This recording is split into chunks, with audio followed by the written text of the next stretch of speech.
You're a radical. It's where the wind blows. It's where the water flows. You know, she died of this disease recently. You know, we ignore the ecology. We ignore the environmental. It's all economy.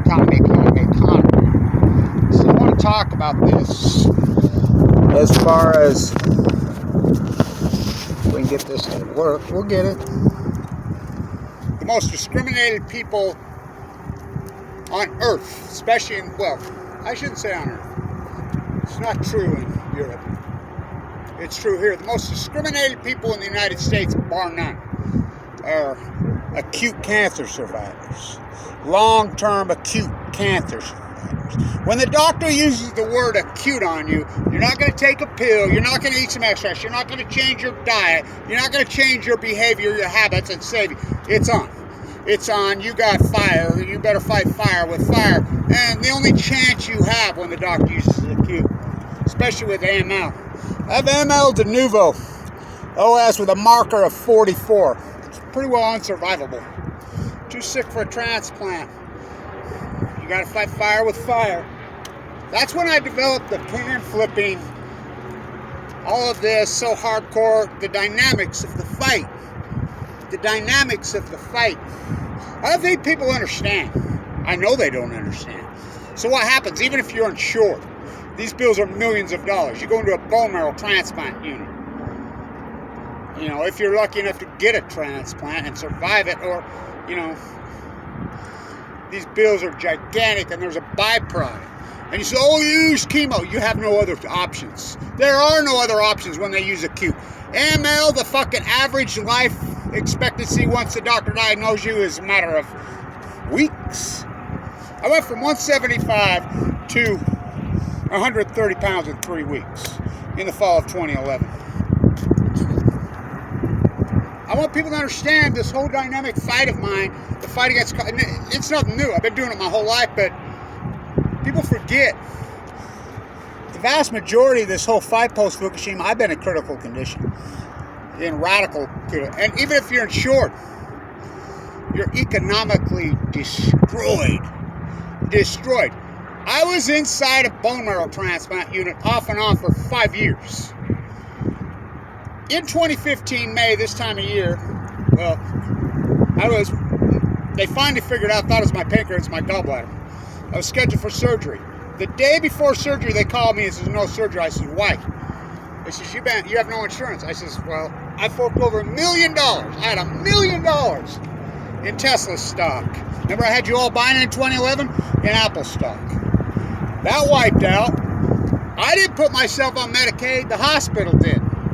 You've been taken on Medicaid. What are you talking about? No notification. My doctor was so pissed inside out. He said, what are you talking about? They wouldn't do the surgery. Of course, you know my gallbladder ruptured, almost killed me in 2018. My heart valve fell, central line, my jugular vein. No one would treat me. I went right here to Ogden Regional Medical Center, just bleeding. It's my heart. No, I'll never forget this. This is an important story. I go in there, there's like ER doctor named Michael Hawkins. Went in there, I'm just bleeding. I'm in so much pain, I can feel, it's my heart. No, we ran all the tests. Some girl walks in, and I had my cancer sucks button on, which they only made a few of those in 2011. And I had one, and she's, Kevin Blanche. She says, I was one of your nurses at LDS. And she told that doctor off. He says, I ran all of it. His name Michael Hawkins. He told me to go see my dentist. As you know, I collapsed right after that in my yard. I don't know how I lived. My aortic valve completely collapsed. Emergency open heart surgery. That bill was $250,000. My gallbladder bill was another $30,000.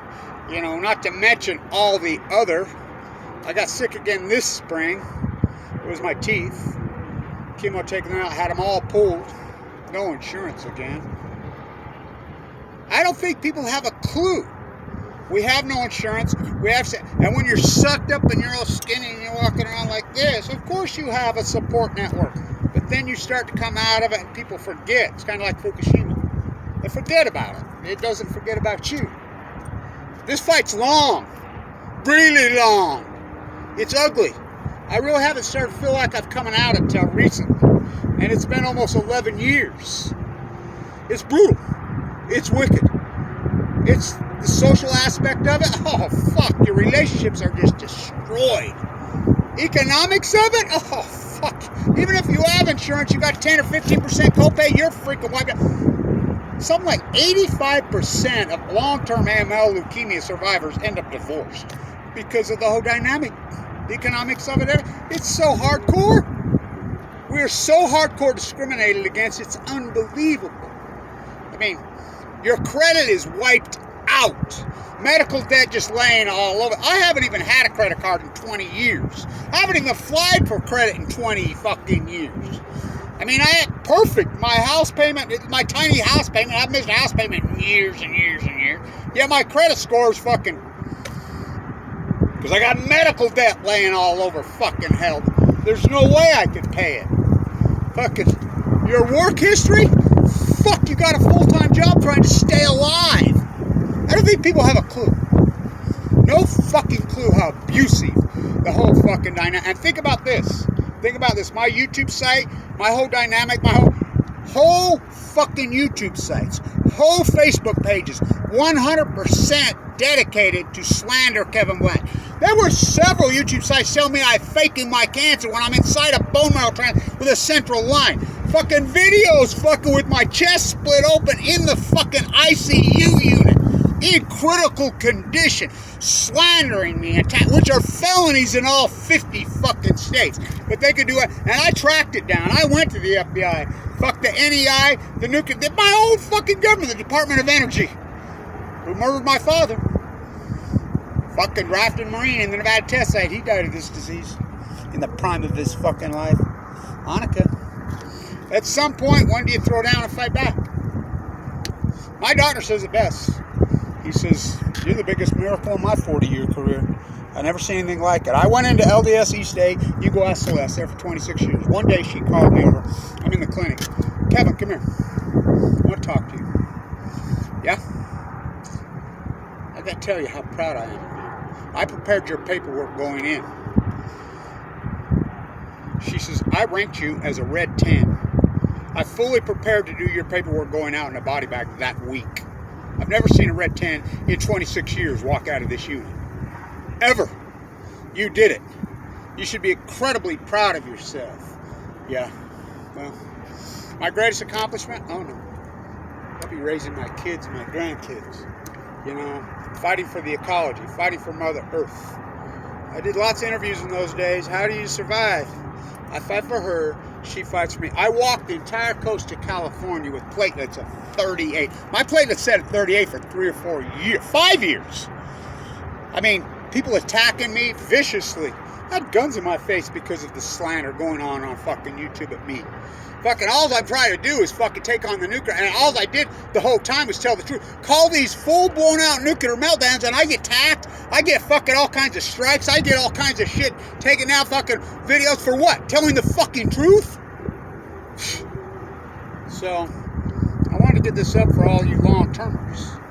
I got your back. I got your back. Born on the 4th of July. I got your back. You know? Nobody's got my back. Oh, I know who's got my back. I say it like this. You're no match for me. You're no match for me. The DOE, the Nuclear Energy Crime Syndicate, you trolls, you rats, everybody. You're no match for me.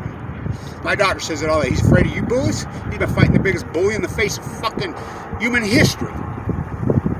AML leukemia. All the fucking angels, only the good die young, that the Nuclear Energy Crime Syndicate fucking murdered, including my father, including Annika, including so many out there.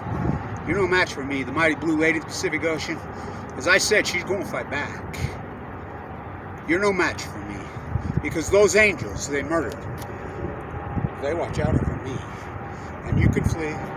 For I walk through the valley of the shadow of death. Oh, how I walked the entire coast of California, travel all the world, critical conditions, sleeping in a sleeping bag, fucking no money, fucking no nothing. Thank you everybody for supporting this historic work. I walk through the valley of the shadow of death. I literally And they are evil. I know who evil is. I've looked at the fucking charity straight in the fucking face. Straight in its fucking eyes. So I know who evil is. And I know what evil is. Born on the 4th of fucking July.